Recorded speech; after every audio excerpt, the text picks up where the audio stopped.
Today, I'm joined by Dr. Gavriel Schneider. Gav is an internationally recognized thought leader in security, risk intelligence, and resilience. As CEO of the Risk2 Solution Group and creator of the patented Presilience methodology, he has pioneered integrated approaches that blend security, psychology, and high performance leadership. With over 2 decades of global experience advising governments, corporations, and critical infrastructure, Gav has trained thousands of professionals in risk management, counterterrorism, and crisis leadership. A prolific author, speaker, and educator, he continues to shape industry practice by helping organizations move beyond compliance towards proactive, intelligence-led strategies that thrive in volatile environments. He is a lifelong martial artist, holding an 8th-degree black belt in 2 different martial arts and black belts ranks and several others. And I'm excited to have him on the show to learn from his deep experience. So, Gav, welcome to the show. Thanks, John. Happy to be here. Oh, it's great to have you here, and I'm excited to talk about this because I think it's a subject that we don't talk enough about. So the idea of resilience and what you call presilience, which we're going to get into, which is very exciting to me, and I'm excited to hear your take on it with all of your deep experience in this area. But so let's dive right into it. Your new book is called Presilience: How to Navigate Risk, Embrace Opportunity, and Build Resilience. So tell us a little bit about the Presilience methodology and why is it so important right now? Great. So my career has been a mix of lots of different things. As per the bio you just read out, I've done a bunch of different things, whether it's, protecting presidents, training people in self-defense, or leading businesses, or just trying to make sure I can train myself to make the best possible decisions. I became fascinated with decision making through primarily my academic career. I was the first in Africa to get a master's in security risk, and then later I did a PhD looking at designing and developing best practice training and decision making for use of force.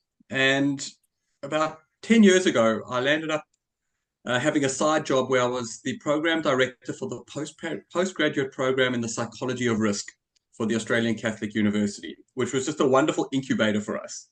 We really got to look at what works, what doesn't work, and how do people make decisions to get great outcomes.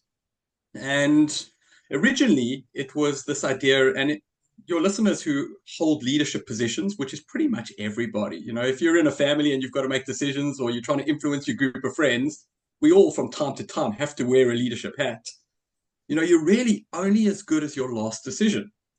And decision making is one of those variables that we hold our leaders to account for, but we very rarely train them in how to make good decisions or what a good decision even looks like. So that's the risk management componentry.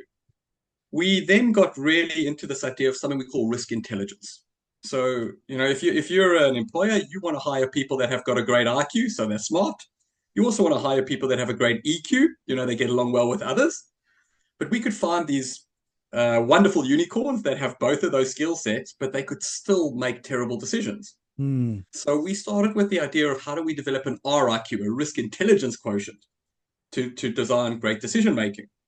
And we actually thought that would be good enough. We'd stop at RIQ. But we really got into this idea of where's the intersection between risk and resilience. So risk, it hasn't happened. Resilience is what I need when risks get realized, and they do happen. And I'm based in Australia. Australia has many wonderful things going for it, but we also do get a fair amount of natural disasters. So there's been a lot of research done on disaster recovery, disaster prevention, etc. And I started doing a lot of research into that field and found glaring gaps in the way we tackle risk and resilience as a package. So those two things really were focused on the idea of proactive prevention and opportunity centrism. So what we've done is focus on a methodology that looks at how you integrate risk, leadership, high performance, and resilience as a package. And we've called it Presilience. What it actually is a mindset first and foremost around not just stopping bad things happening, but also turning disruption into opportunity, as opposed to just surviving a disruption. To get good at Presilience, though, we actually have to look at a whole bunch of variables and how they intersect, which I'm sure we'll explore through this discussion. But realistically, the world is changing so fast around us. For your military or ex-military listeners, I'm sure you're familiar with the term VUCA, volatile, uncertain, complex, and ambiguous. The world, I think, is more VUCAD. We've got to add the term digital in there because everything now is interconnected, interwoven, and we are so reliant on digitized tools to be able to transact or even work. So, in order to thrive in this VUCAD world, we really just want to try and get two things right: sustained high performance during business as usual, and the ability to thrive through a disruption, not just survive. The Hmm. Presilience methodology has been built to achieve both of those things simultaneously and to do it across four domains or four levels. The self level is where we start. So the voice in your own head. If you can't control the voice in your own head, what comes out of your mouth and your actions, it's hard to lead. The next phase then is others. How do we motivate, influence, drive, and guide others? Then it's the organizational view. And lastly, it's the societal view. And one of the things our research showed us was how do we align great decision making, behaviors, and actions across those four domains? Because you might do really well in one, but if you can't translate it across the others, it's usually not sustainable Hmm. nor structured in a way that would bring you opportunity. So, in a nutshell, Presilience is really not just about stopping bad things happening, it's about making sure we don't miss opportunities when they come our way. I love that. In fact, I know, a lot of the research I'm doing right now in my doctorate is around resilience, and specifically, I'm looking at startup companies that thrived during the pandemic and that didn't, especially ones that were at high risk, like manufacturing and like the tourism and hospitality, which were very much hurt by the pandemic. But one of the things you talk about is this idea of thriving during a tough time, and a little bit of research I went into is this idea of an anti-fragile organization. So these are companies that don't just sustain themselves through a bad time; they actually get better. They find opportunities. Tell us a little bit about that, because that's really interesting. So how do we prepare an organization to thrive in these negative situations, not just survive? Excellent. So I love Taleb's work and I love what he's done and I love the concept of anti-fragile. Just from a psychological perspective, one of the reasons we chose Presilience is that we kept finding when you use the term resilience, people instantly go to react, respond, recover. Right. And it's always a reaction as opposed to a proaction. It's always I'm responding to stimulus instead of looking at what that stimulus presents and how I could use that. So, realistically, to answer your question from an organizational perspective, there are lots of intersecting pieces. Hmm. But it does start with the individuals in that organization. If the individuals themselves don't have a suite of skills, and we often used to call these skills soft skills, but I think they're core skills, not soft skills: situational awareness, critical thinking, decision making, effective and directive comms capability, the ability to act or inact, because sometimes not doing something is the smart call, and then growth mindset and learning. If your people don't have those skills, then the ability to maintain high performance during business as usual is wishful thinking, usually. And you're certainly only hoping to be able to thrive through a disruption. So it does require the individuals to have those skills. Then we've got to look at the way we build the organization's value proposition, its purpose, and how we align those pieces. So as an example, and COVID hurt my business like many others. We're a training, consulting, and manpower business, and we went into COVID with a pretty solid book of consulting and training gigs, and all of those got cancelled or shut down. Yeah. Um, but my view was this Presilience piece. I kept thinking continuously. I've spent at that point almost 6 or 7 years teaching the psychology of risk. I've been running businesses for almost 2 decades. What is the opportunity here? And for me, it was firstly get my people ready, keep them safe, keep them feeling confident, and ensure our business is survival uh, or able to survive first. But it's being ready to come out strong. So we went into COVID roughly 30 people, and revenue had dropped a lot. Fast forward 3 years post COVID, we've 10 times staff number, 10 times turnover, and 10 times profitability. There you go. The only thing I did differently was we plugged this Presilience methodology into the lifeblood of the business. Hmm. So we made our Tactical Skills program, which is the easiest program to learn Presilience, free for all staff. We made our graduate certificate and postgraduate programs free for all managers. We sent our behavioral scientists and trainers out to all the sites.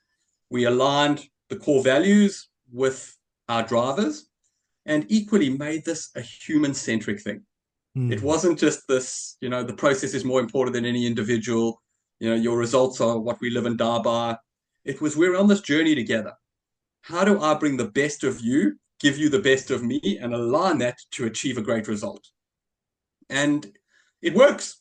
The clients we've consulted for and the projects where we've been able to roll this out have had incredible outcomes, fundamentally because of two variables. If you think about it, and I'd ask your listeners to put on their leadership executive hats as we speak. Sometimes we take them off when you're commuting to work or coming home. But the challenge we've got now is the world has changed so fast around us. Most conventional management and leadership theory was built on the idea that we had a lot of control and a lot of certainty. You look at the world we're in, we have almost no control and very little certainty. Yeah. And I'm always debating this stuff with my clients because often they'll say to us, no, but I have perfect control. I understand exactly what's happening in my division, my department, my organization. And I go, okay, that's great. You understand it, but do you control your access to the internet? Do you control your power supply? Do you control what people are putting on social media? And the list just goes on about how many variables we can't control anymore based on our, the default complexity we're operating in. So because of that, we need a different way to lead. We need a different way to think than we might have needed pre the internet. And that's where Presilience comes into play as a set of skills that will enable us to thrive through this next phase of human adaptation, which is challenging. Mm. Anybody running a business now between, fast-paced global geopolitics and things changing all the time, AI and the next disruptive tech coming into your business, it's not easy, and it's not getting easier. So we've got to think and act slightly differently to capitalize on it. It's interesting because I think there was a time, and I've been in business a long time, and there was a time when we did risk management is like we thought of like one or two different kinds of major events that could affect our business, right? And so we would, like for us on the East Coast, it was a hurricane, right? So we'd think through that and we'd sort of put together plans on how we would deal with that, or maybe a major power outage or a fire or something like that. So we thought of like singular events that would affect us, right? And so but I think what you mentioned, I think it's important to point out is that this VUCA environment that we live in, right? It's not going to be the single event, or if it is, it's going to be many, ongoing events like that are constantly threatening to hurt our business. And I think because we're in a more globally connected world, something happening, in Australia, for example, could affect my business in the United States, right? And so we're so connected that it's hard to anticipate what those singular events are going to be. So do you find that the Presilience methodology is going to be helpful, given that we're in an environment where there's a constant change and the threats are coming from all different areas now? Well, to your point, that's what it's been built for. Yeah. So I'd ask your listeners to think of three distinct mindsets. So let's start with the first one. The first one is what I like to call the compliance mindset. Yeah. So, as mentioned, I'm originally South African. I started my first business in Africa, worked in lots of emerging markets, and the compliance mindset is not strong in emerging markets, right? You come to a place like Australia where there's multiple regulations, multiple rules in place, multiple licenses required for everything. The compliance mindset is so built in to many first world established economies that we can't ignore it. So even if you feel you don't like compliance, to be successful in business, we at the very least have to be compliant, Yeah. because you might come up with the best idea in the world and then land up in jail or land up losing everything when someone sues you for something. So the compliance mindset I like to view as the ticket to the game. But if you're playing the game with the compliance mindset as your view to win, you're almost guaranteed going to lose, because every time you get disrupted, your compliance regime won't work well. Mm. We have to remember also compliance was designed to be backwards looking. It's based on lots of things going wrong over time and a rule being put in place to stop it going wrong again. It's not based on a quick adaptive cycle, understanding what's happening around me and being able to respond quickly. But Mm. it's the starting point. Then, particularly COVID, showed us how important resilience is. And most organizations got that. They realized, if they hadn't already, that, hey, even if we're perfectly compliant, things could go wrong. So what do we do about it? So this is where we see, for example, incident emergency management, business continuity, crisis management structures being built, policies in place around cash retention or making sure there's enough stock on hand, etc., to build proper organizational and business resilience. The challenge with that is we are still responding to something and reacting to something. So our Yeah. mindset itself is reactive, and we're trying to, for those listeners who are watching us, I'm just going to demonstrate something with my hands, but if you're just listening, basically I've got one hand up, and that hand represents the line of disruption. You've got another hand that's traveling towards the line of disruption. So that's business as usual. We hit this disruption. And if you are compliant and resilient, so you've put enough work into making sure that we can overcome a disruption, you'll go through, over, or around. And your goal is how quickly can I get back to where I was going pre-disruption? That's what we want to do. So that's the resilience mindset. If you get compliance and resilience working well, you can shift into the presilience mindset, which will have you go, if I hit this disruption, what have I learned? What other opportunities are presenting because of what's happened around me? And if I have that mindset, it doesn't mean I'm stopping bad things. Oh, sorry, I'm not stopping bad things from happening. Absolutely, we should prevent the preventable. So if you couldn't stop that fire from happening, that's on you if you have to deal with the consequences. But realistically, we have so many variables in our control that enable us to stop many bad things happening, more than probably humans have ever had before. We need to look at the package. So high performance in the modern world is actually a combination of compliance, resilience, and presilience as a package. And the challenge for the leader is to figure out how much of which is needed based on what you want to achieve. So you actually can't look at this whole package without understanding the fundamentals of motivation and goal setting.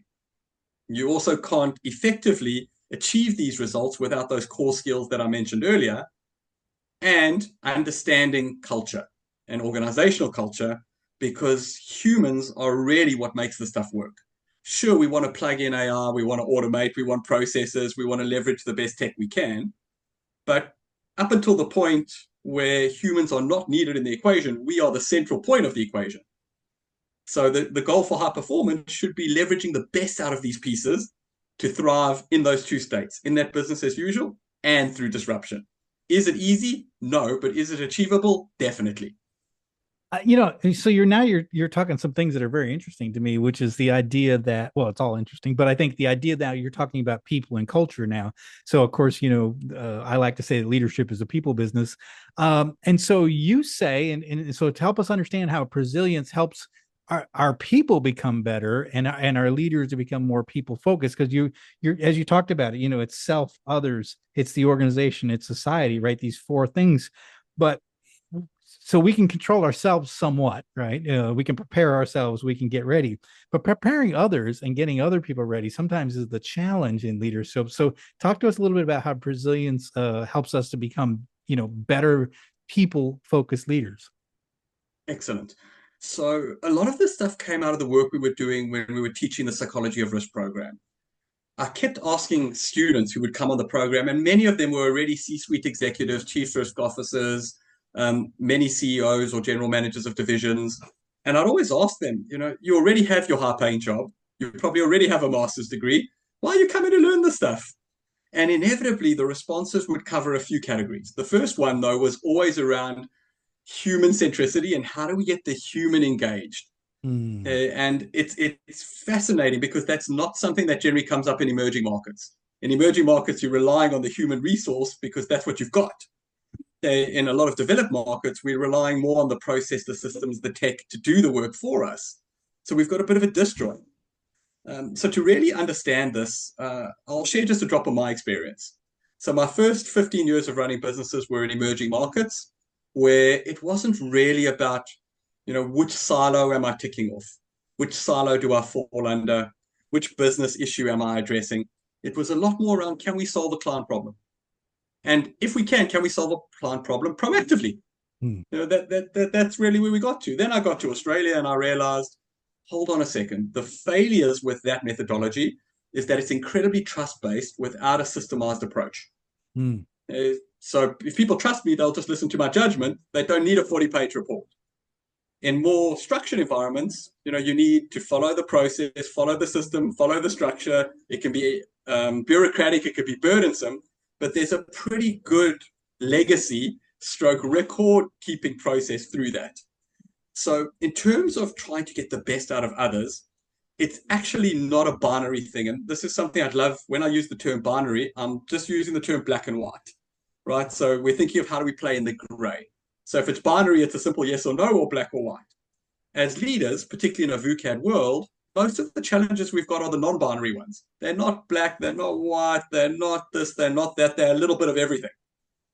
And most decisions that executives have to make are very rarely binary. They're very rarely, this is the perfect decision, there'll be no fallout. We always have a bit of residual risk, or we don't know exactly how the decision is going to play out, so we have to be adaptive as it evolves. So when it comes to influencing others, the leadership component is the primary driver. And the ability to train yourself in how to lead is crucial. And the fundamental differences are many, but realistically, it's this idea of how do we influence and motivate instead of punish and control?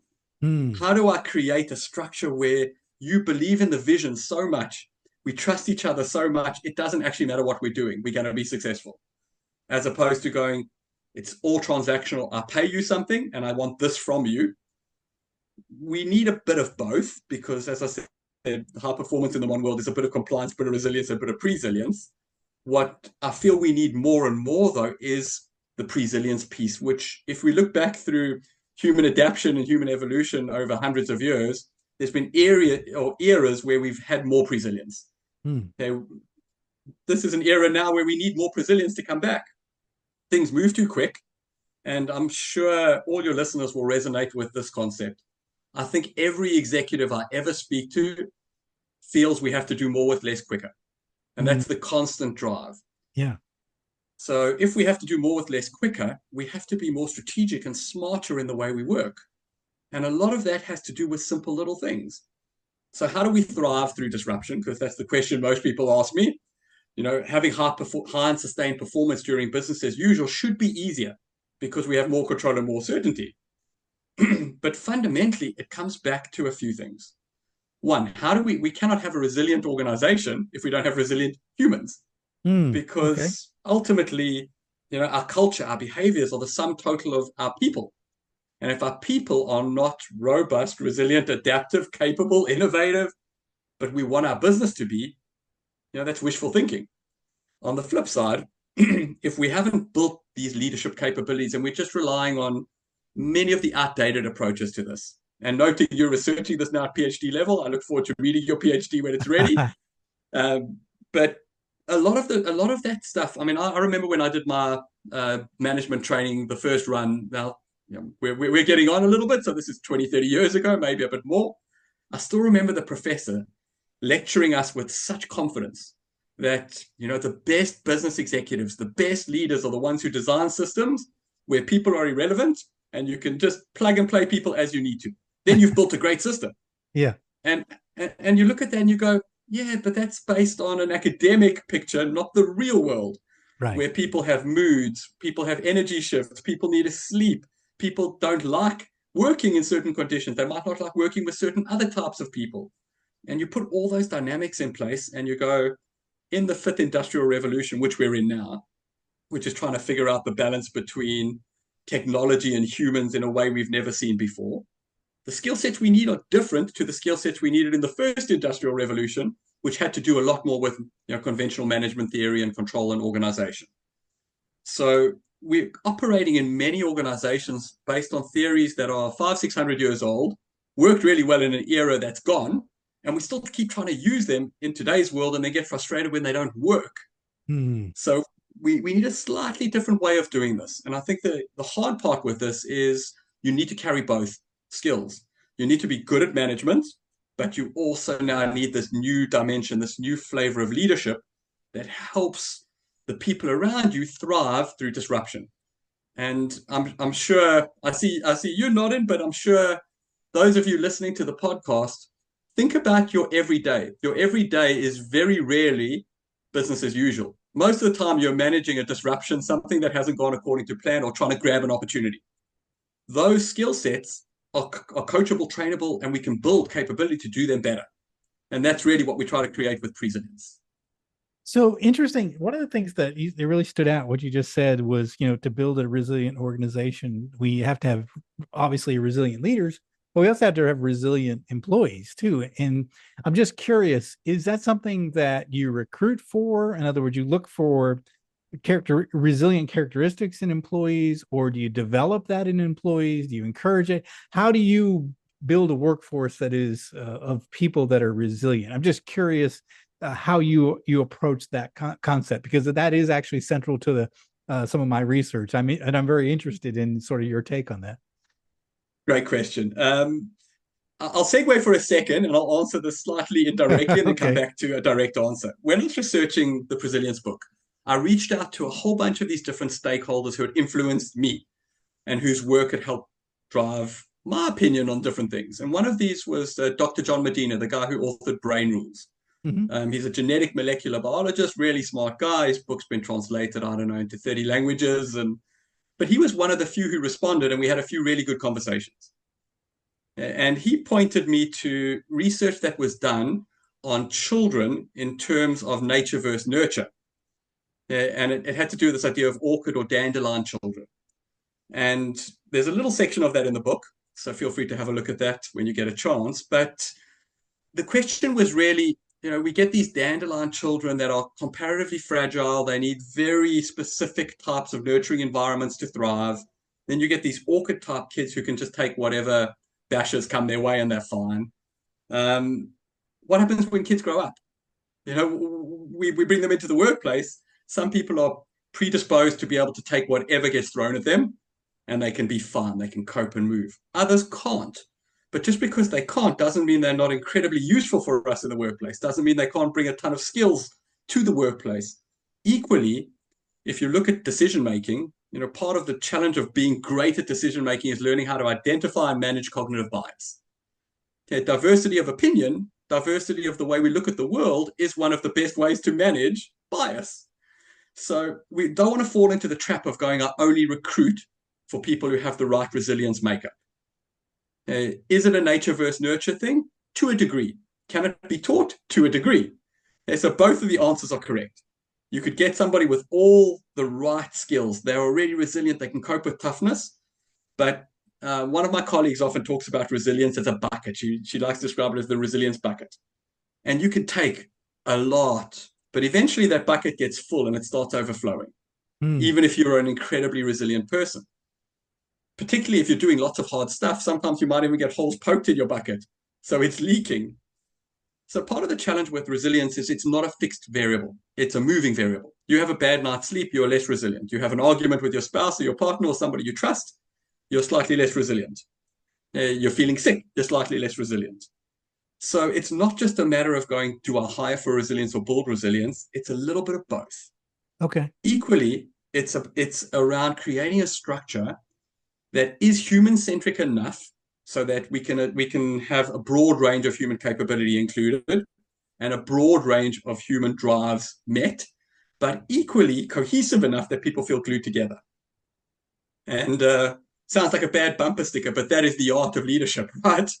And Yeah. resilience should be the outcome that great leaders can achieve. I love that. It's such an interesting, the idea that that it's a variable. In other words, that it depends on the day. Some days, like as an ex-military guy that has been through a lot of junk, I'm pretty resilient. It doesn't, I always say the hardest days of my life was in the military. Every day after that's been great. So I have a high level of resilience, but there are days when I have very little resilience. I didn't have a good night's sleep, or I had, maybe an argument with one of my employees, or had a customer quit me. Right. So my tolerance my tolerance to deal with, things that are out of line is a lot lower that day. So I think what you're saying is that it's about building that structure so the whole organization is cohesive and can work together to overcome the challenges of the day, given that we are all at some level of resilience in any given day, right? Absolutely. And just as one quick example, like we trained a whole bunch of frontline incident emergency responders for a large rail infrastructure provider, and that ranged from the frontline responder to the deputy CEO.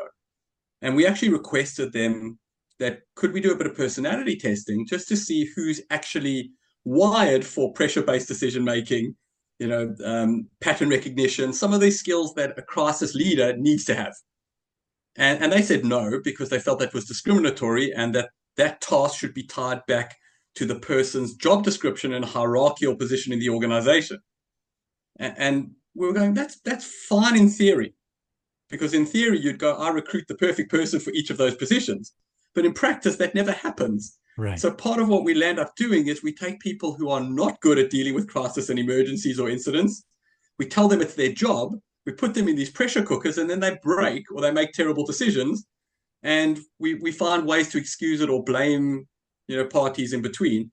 We need to actually get Presilience in the way we think and design these systems, so that we're starting to use people, A, where they want to be used, B, where they're effective, and C, where they can grow and contribute. Because we also know, and I'm sure you've come across this in your leadership research, the best performing humans are ones who are engaged and who can create and have a bit of autonomy. They don't feel stuck. So if we want to be able to thrive in VUCA, we also need to create those environments, which is not that easy when we're stuck with, sort of hierarchical chain of command, span of control type mindsets, and are a little bit too rigid for the world around us. So it's adaptive flexibility. We actually use the term adaptive elasticity. So if you think of resilience, elasticity is the idea to bend and come back to the same shape.